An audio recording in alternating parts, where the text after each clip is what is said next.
నమస్తే, నేను డాక్టర్ హరీష్ తెనేటి. నార్మల్గా మెడిటేషన్ చేస్తున్నప్పుడు, మెడిటేషన్ ప్రోగ్రామ్స్ మేము కండక్ట్ చేస్తున్నప్పుడు చాలామందికి వచ్చే డౌట్లు ఆన్సర్ చేస్తున్నాను.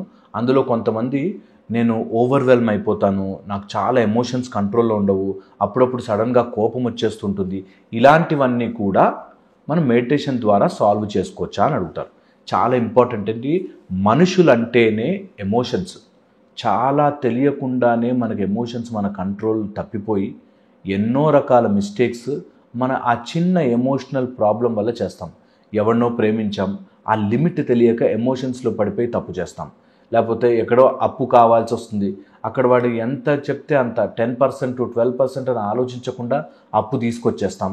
లేకపోతే ఎవడో హెల్ప్ చేయాలి, ఎవడికో హెల్ప్ చేయాలని చెప్పి మనం అప్పు చేసి మన బంగారం తాకట్టు పెట్టి ఆ ఎమోషనల్ టర్మాయిల్లో టక్కుమని ఇచ్చేస్తాం. ఫ్రెండ్ అంటే మనం సహాయం చేయకపోతే ఎలా అని అప్పు తెచ్చిస్తాం.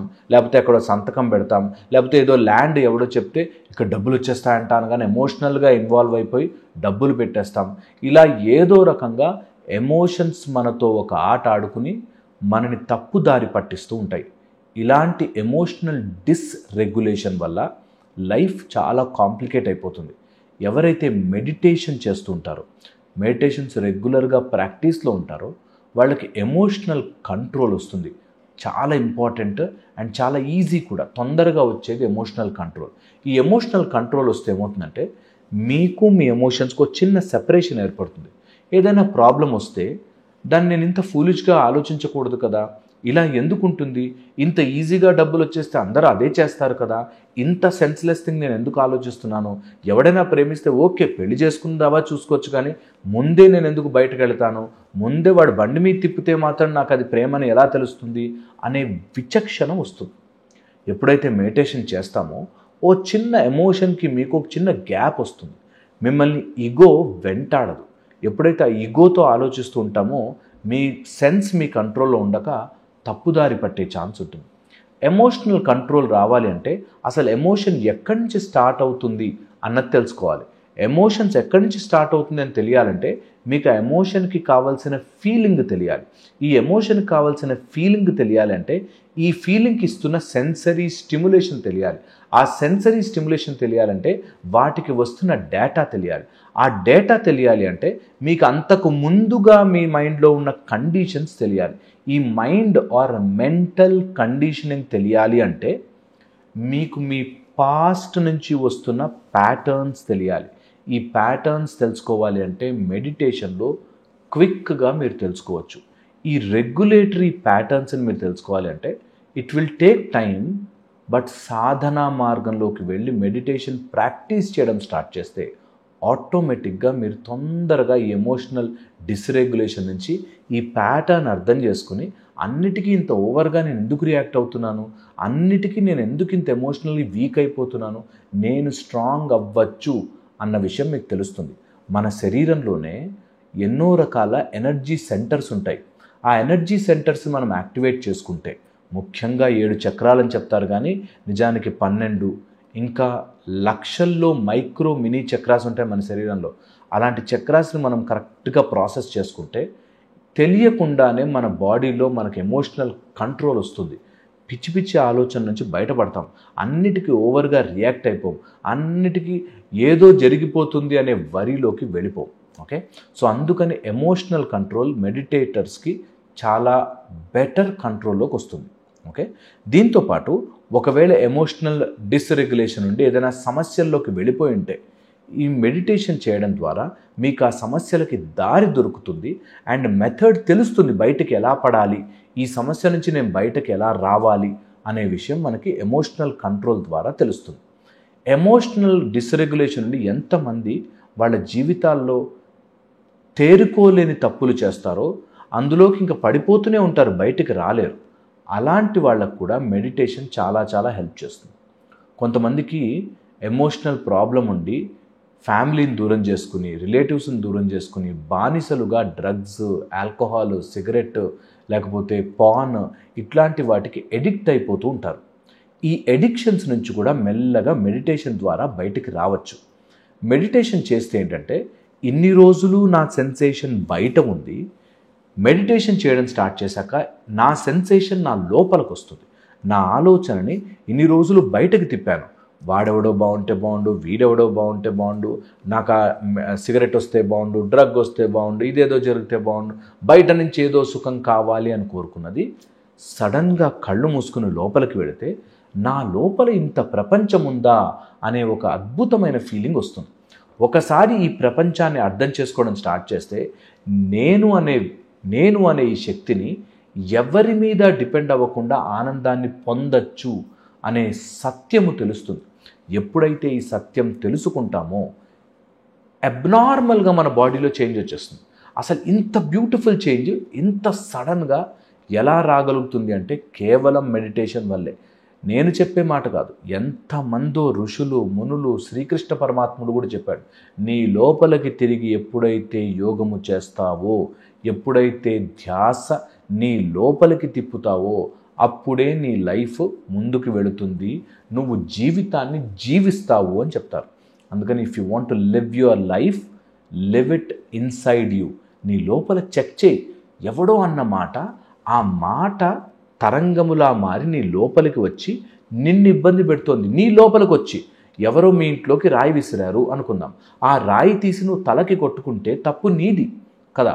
అందుకని ఎవరో నీ లోపలకన్న మాటని, ఆ మాట తీసి నువ్వు గుచ్చుకుంటూ ఉంటే తప్పు నీది కదా. ఈ తప్పు తెలుసుకొని మనం బయటపడాలి అంటే మెడిటేషన్ ఒక్కటే మార్గము. ఈ మెడిటేషన్ చేయడానికి చాలా రకాల మెడిటేషన్ ప్యాటర్న్స్ ఉన్నాయి. శివుడు పార్వతీదేవికి ఉపదేశించిన ఎన్నో రకాల తాంత్రిక ప్రొసీజర్స్లో, అంటే మెడిటేషన్ రూపంలో ఎన్నో రకాల మెథడ్స్, 112 మెథడ్స్ చెప్పారు. ఈ 112 మెథడ్స్లో మొత్తం 114, బట్ 112 లెక్క వేసుకుంటాం. 112లో కూడా 108 మనం కన్సిడర్ చేస్తాం. 108లో కూడా ఒక 4 మెథడ్స్ మనకు కరెక్ట్గా పట్టుకున్నా కూడా జీవితం మొత్తం మారిపోతుంది. ఈ చిన్న విషయాన్ని మన నుంచి మన విద్యలని సపరేట్ చేసేసి మనకే తెలియకుండా చేశారు. దీనికి ఏమాత్రము ఎవరితోనూ పని లేకుండా మీతో మీరే స్పెండ్ చేసుకునే అద్భుతమైన సాధన ప్రక్రియలు ఉన్నాయి. అది మెడిటేషన్ అనే పేరు చెప్పి సింపుల్గా మీకు ఉపదేశం చేసే ఛాన్స్ మీకు ఈ రోజుల్లో ఆన్లైన్ తరఫున అవైలబుల్లో ఉన్నాయి. మీరు చేయాల్సిందల్లా మెడిటేషన్ జాయిన్ అవ్వడం, ఒక 3,000-4,000 ఉంటుంది, జాయిన్ అయ్యి నేర్చుకోవడం, దాన్ని రోజు సాధన చేయడం. ఇంతకంటే బెస్ట్ మెథడ్, ఇంతకంటే తక్కువలో, ఇంతకంటే ఈజీగా మీకు మళ్ళీ దొరకకపోవచ్చు. అందుకని కంపల్సరీగా మెడిటేషన్ మార్గాన్ని ఎంచుకోండి. ఒక్కసారి మీలో ఆ బ్లిస్ని తెచ్చుకోండి. ఆ ఆనందాన్ని ఒక్కసారి రుచి చూశాక మీకు సమస్యలన్నింటినీ ఫేస్ చేసే ధైర్యం వస్తుంది. సమస్యని ఈజీగా సాల్వ్ చేసుకుంటారు. దీంతోనే నేను ప్రతి వీడియోకి డిస్క్లైమర్ చెప్తున్నాను. ఒక ఆయన నాకు ఫోన్ చేసి, నాకు అప్పులు ఉన్నాయండి, మెడిటేషన్ చేస్తే అప్పులు తీరుతాయా అని అడుగుతారు. ఇంతకంటే మూర్ఖత్వం ఇంకెక్కడా ప్రపంచంలో ఉండదు. మెడిటేషన్ చేస్తే అప్పులు తీరవు, అప్పులు తీర్చే మార్గాలు దొరుకుతాయి, అప్పులు తీర్చే ధైర్యం మీకు వస్తుంది, అప్పులు తీర్చే కెపాసిటీ మీలో పెరుగుతుంది. అప్పులు తీరవు, అప్పులు తీర్చుకోగలిగే కెపాసిటీ పెరుగుతుంది. ఆరోగ్యం వస్తుందా, ఆరోగ్యం రావడానికి కావాల్సిన శక్తి మీకు వస్తుంది. ఇలాగా మెడిటేషన్ని తప్పుగా ఏదో రెక్కలొచ్చి గాల్లోకి ఎగిరిపోతాము, మాయమైపోతాము, నాకేదో సిద్ధులు వస్తాయి, చేతిలో హోమ్ ఫట్ అంటే యాపిల్ వస్తుంది, ఇలాంటివి తప్పుడు ఆలోచనలు పెట్టుకోకండి. మెడిటేషన్ని ఒక మంచి ప్లెజర్ఫుల్ ఫీలింగ్ కోసం, మీకుండే శక్తిని అర్థం చేసుకోవడం కోసం వాడండి. తర్వాత మీకు యాపిల్ వస్తుందా, గాల్లో ఎగురుతారా, చాలా సాధన చేశాక అవి కూడా జరుగుతాయేమో. కానీ ఫస్ట్ మాత్రం అలాంటి ఊహతో దిగకండి. ఓకే, ఎప్పుడైనా సరే ఇలాంటి సాధన చేస్తున్నప్పుడు ఒక మంచి మార్గాన్ని ఎంచుకొని దాన్ని థరోగా ఫాలో అవ్వండి. ఓకే, ఇది చాలా ఇంపార్టెంట్. మీకు లైఫ్లో గురువు కావాలంటే గురువు గురించిన ఒక మాట చెప్తాను, మీరు వినండి. గురువు ఏంటంటే, గురువు అనేది వ్యక్తి కాదు, శక్తి. గురు తత్వము. ఓకేనా, ఏకలవ్యుడు ఒక శిల్పం పెట్టుకుని, ద్రోణాచార్యుడి విగ్రహం పెట్టుకుని గొప్ప ఆర్చరర్, విలుకాడయ్యాడు.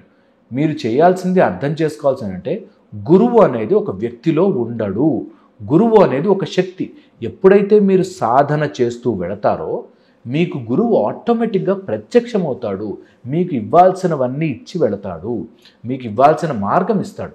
అంతేకాని మీరు గురువు ఉండాలేమో, లేకపోతే ఇవన్నీ చెయ్యాలంటే ఒక మెథడ్ నాకు తెలియదు, ఏదో జన్మజన్మలుగా వస్తుంది, ఇది అలాంటి వాళ్ళకే తెలుస్తుంది, ఇది ఇలాంటి వాళ్ళకే అర్థమవుతుంది అని అనుకోవద్దు. ప్యాటర్న్ని స్టార్ట్ చెయ్యండి. ఓకే, ఇది చాలా ఇంపార్టెంట్. సో మెడిటేషన్ నేర్చుకోవాలంటే మా వాళ్ళ కింద లింక్ ఇస్తారు, కంపల్సరీగా జాయిన్ అవ్వండి, మెల్లగా ప్రాసెస్ని చేయండి, మెడిటేషన్ నేర్చుకోండి, మీకంటూ మీ జీవితాన్ని మీ చేతుల్లోకి తీసుకురండి. హోప్ నేను చెప్పింది మీరు వింటారని, అర్థం చేసుకుంటారని. నా ఆ ఉద్దేశం మాత్రం ఎప్పుడు ప్యూర్గా మీకు హెల్ప్ చేయాలనే. మన వీడియోలు చాలా ఉన్నాయి, అవి చూసి కూడా మీరు బోలెడు నేర్చుకోవచ్చు. లేదు పర్సనల్ కేర్ కావాలి, ఎప్పుడైనా మాట్లాడుతుంటే సరే కొంత అవసరం పడుతుంది, ఇన్ని రోజులు లేమా గ్రూవ్లో, ఒక్కసారి గ్రూవ్లో పడ్డానికి, ఒక్కసారి సింక్ అవ్వడానికి ఎవరైనా హెల్ప్ కావాలి అనుకుంటే మాత్రం కంపల్సరీగా మా పర్సనల్ సెషన్స్ కానీ, లేకపోతే గ్రూప్ సెషన్స్ కానీ, మెడిటేషన్స్ కానీ అటెండ్ అవ్వండి. అది ఓన్లీ ఒక మార్గం చూపిస్తుంది, direction to you. Okay, hope this helps. మళ్ళీ ఇంకో వీడియోలో కలుస్తాను. Thank you.